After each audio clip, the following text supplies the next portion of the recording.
Hello everybody and welcome back to Bring Your Own Popcorn, and today we are back with another top 10 list. Yes, this is a top 10 list I've been wanting to do on this channel for a while, ever since I kind of started the channel, because the genre that I'm going to talk about in this video is a genre that really does fascinate me, because whilst every genre has films in it that are great and films that are bad, there isn't a genre that is more like that than horror. Horror has some of the highest of highs in cinema and also some of the lowest of lows. So I quickly wanted to come on here and do my top 10 horror films of all time. This is what I think is the best of the horror genre. I've had this list ready for a little while now. I've been changing it about a bit. Some films have been moving up, some films have been moving down. Some films that were on it are now not on it. I thought of ones just the other day that I've added onto it. So it's kind of jumped around a lot because I do really love the horror franchise. I have so many horror films that could be in this list, but I'm only doing my top 10. I'm not doing any honourable mentions, anything like that. I'm going to do 10 horror films that I truly, truly love. So yeah, we're going to get started with number 10. And my 10th favourite horror film of all time is A Nightmare on Elm Street. I watched this film for the first time, I think it's coming up to about maybe 2 years ago, maybe three. And no, just 2 years ago. I think just 2 years ago. And yeah, I absolutely loved this film. Wes Craven, he's called the Master of Horror, and he definitely proves himself in this film. This was one of his first movies, and he definitely proved himself as the Master of Horror in this film. It is a truly fantastic piece of horror. Such an original and intelligent concept. This kind of serial killer that's killed and decides to haunt people in their dreams and kill people in their dreams is so genius. And Freddy Krueger's such an iconic character, played incredibly by Robert Englund. The full cast of this movie is pretty great. Johnny Depp makes his debut in this film, I believe. Yeah, it's just a fantastic horror film. Such an original premise, so many great kills, brilliantly directed. There's just not much not to like about this movie. It does maybe rely slightly on jump scares in places, but I can overlook that. It is the 80s. It's 80s horror. Of course, it's going to rely slightly on jump scares. Yeah, I really, really love A Nightmare on Elm Street. Coming in next at number 9, we have. I've just dropped all the Blu-rays down there. Midsummer. Yeah, I watched this film again not too long ago. I think it was maybe about a year ago. And I truly loved this movie. It was absolutely exceptional. I know it's a very love or hate it movie. I absolutely adore it. I love the story that this one tells, and it tells it in such a fascinating and unique way. Um, all the performances are just fantastic. Ari Aster's direction is just masterful. The way he manages to make you terrified in the broad daylight is just genius, because most of this film does take place in broad daylight, which isn't like horror films do that. Most of the times horror films are shot in kind of dark lighting, but most of this takes place during summer in a kind of field, so it's on broad daylight, and it makes you terrified. You don't know what's going to happen when. There's some really gruesome parts in this movie. There's some really shocking parts in this movie. You literally have your jaw wide open at some of the stuff in this movie. It's a really fantastic cinematic experience. I would really recommend checking out Midsummer if you haven't. I'm a big Ari Aster fan, and I'm really looking forward to Beau's Afraid, which is his next movie. I'm definitely going to go see it in the cinema. So yeah, really love Midsummer, and his other film, Hereditary, will be making a debut in this list very, very shortly. But yeah, I would also really recommend extended director's cut of this movie is exceptional. Just a little note for you guys. Coming in at number 8, we have the first installment of a franchise that's kind of became a bit of the butt of the joke in the horror genre, and that is Saw. The franchise, I can see problems with it. I'm actually a decent fan of the franchise. I think the first three are really good, and then it maybe drops off a little bit. But the first Saw is an exceptional piece of horror. It's brilliantly directed by James Wan on a very, very low budget, I believe. All the performances are great.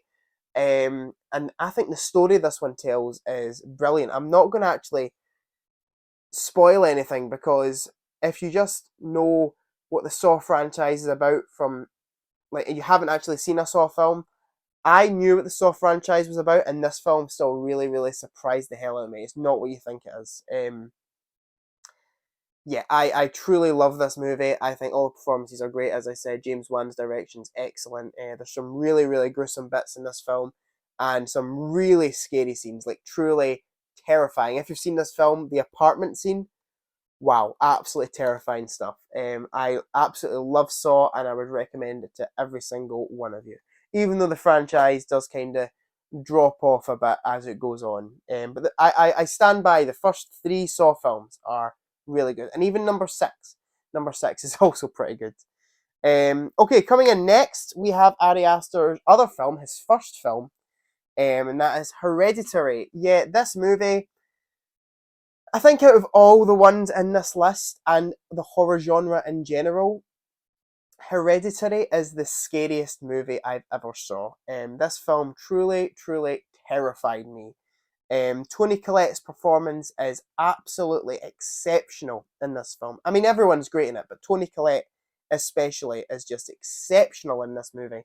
Um, it doesn't rely on jump scares at all, really. It just manages to build tension so incredibly well that you're wanting release, and the film does not give you any release until the credits start rolling at the end. It is truly a masterpiece in horror filmmaking. Um, Again, I'm pretty sure it was pretty low budget. I might be wrong by that, but Ari Aster does wonders with whatever budget he was given. He's a fantastic director. And yeah, I please just go into this film not knowing anything about it like I did, and prepare to have your mind shocked. Your mind will actually be terrified by the end of this. It is a truly fantastic film. I'd recommend it to every single one of you guys. But I have since watched that with a few friends, and they've sat and laughed at the movie. So maybe it's just me that's terrified of it. The third act to Hereditary is genuinely some of the most terrifying stuff I've ever seen. And I watched it with some friends, and they started peeing themselves laughing at it. So maybe it's just me. Coming in next is a fairly new addition to the list. This is one of those films that it wasn't on my original draft of this list, and then I added it in later because I was like, oh, it kind of counts as horror.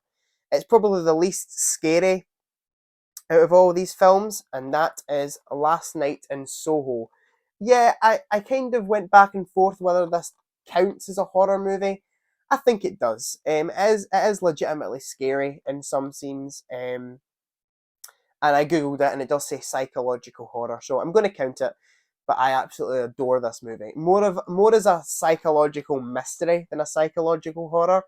Thomasin McKenzie, Anya Taylor-Joy, Matt Smith, Diana Rigg, all give exceptional performances in this movie. The story is genius about a girl who basically, when she falls asleep, can enter the 1960s in the body of a young singer. It is just a fantastic, ingenious story. Edgar Wright's direction is just fantastic. His use of colour is amazing. Editing in this film is phenomenal. The cinematography is great. It's just a fantastic film. And the soundtrack, wow, the soundtrack is just incredible. And there's so many great twists and turns in this movie. I would really recommend checking out Last Night in Soho if you haven't seen it. It's not the most scariest thing. If you're looking for a truly terrifying horror film, I would recommend all other 9 movies before this one. But if you're looking for a kind of psychological mystery movie, you won't get better than Last Night in Soho. Okay, coming in next, we have the first and the only sequel on this list. The only sequel we have. Doctor Sleep. Yeah, the sequel to The Shining, which will be coming up later in this list. This film surprised the hell out of me. I'm still surprised it exists and surprised of how good it was. A sequel to The Shining shouldn't work, and it does incredibly well. It really delves more into the lore and just the backstory into The Shining, basically. Not as in the movie, but as in the power. It really, like the power of The Shining in the first film, it really tells the story, it delves more into why that exists and how it exists, and there's this whole cult that kind of feed off people with Shining, and yeah, I think it's just truly awesome. Such an original story. Ewan McGregor is fantastic as Danny growing up. The little girl, I can't remember her name, acting name, is fantastic in this movie too. Rebecca Ferguson is sorry, one of the best horror villains of all time as Rose the Hat. She's amazing. And the nostalgia in this film, especially as someone who loved The Shining, is just off the rails. It is so good, so satisfying. It's just a truly fantastic horror sequel. I want a third one. I genuinely do want a third one in the Shining universe. Please, please, please let it happen. Mike Flanagan's one of the best horror directors working right now, in my opinion, and he directs this movie exceptionally. Really, I couldn't, if you've seen The Shining, I couldn't recommend Doctor Sleep more. And again, the director's extended cut is where it's at. Coming in next, we have Halloween. Yes, I think if you knew me as a person, you knew Halloween was going to be on this list. I'm such a big fan of the franchise. But the first one is my favourite. I know it's typically everyone's favourite, and yeah, it's typically mine as well. This film is just fantastic. John Carpenter does wonders with the low budget he got. It's only like, I can't even remember, like $600,000 he got to make this movie or something like that. I know it didn't have a budget over $1 million, and he does absolute wonders with a budget. He creates one of the scariest horror villains of all time, Michael Myers. And yeah, it just builds and builds and builds tension and really, really lets you relieve that tension.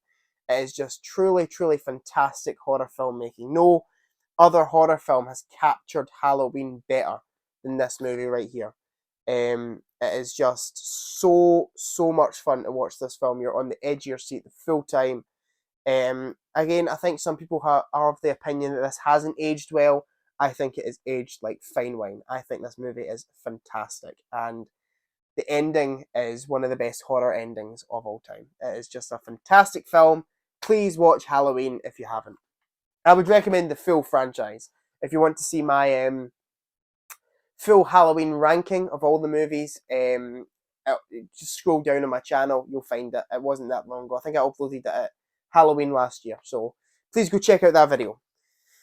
Coming in at number 3, we have Jaws. Yeah, again, some people don't consider this a horror film. What do you mean if you don't consider this a horror film? This is some of the most terrifying cinema of all time. This scared me not to go in the sea for years. I think this film is not just horror filmmaking at its best, probably filmmaking at its best. It is a truly terrifying movie.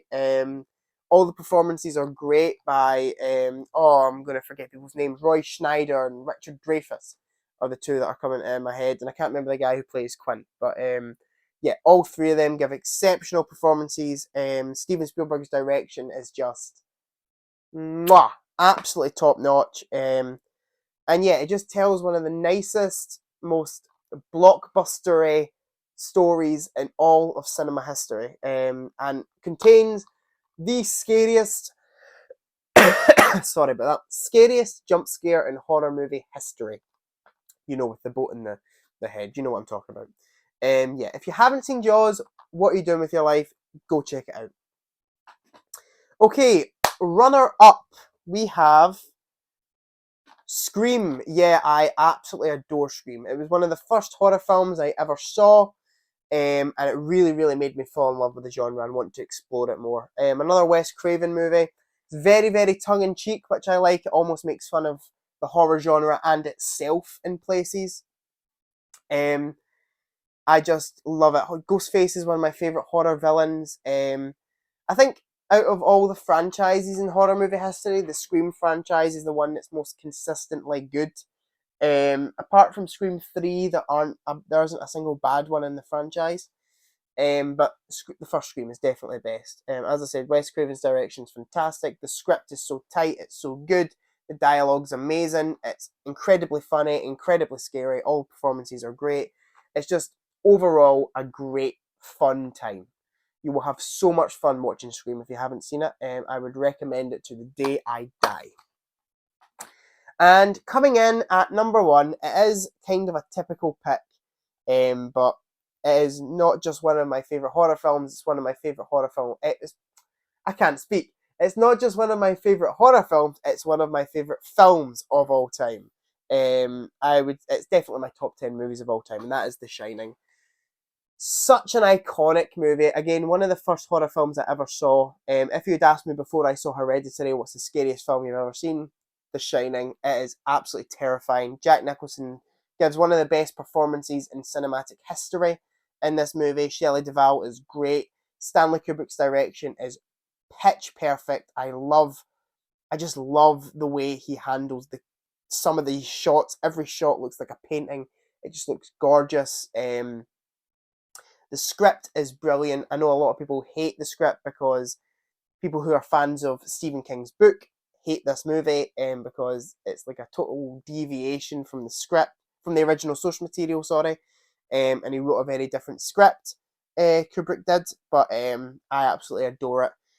I think it's just one of the most important and iconic pieces in cinema history. And if you haven't seen The Shining, please go watch it because you're missing out on so much. And again, extended edition, go check it out because it's so much better than the original. Yeah, I would really recommend checking out The Shining if you haven't, and it is my favourite horror film of all time. So thank you guys for watching this video. Please remember to like, comment, subscribe, all that jazz. I'll be back with another one very, very soon. See you guys in the next video. Goodbye.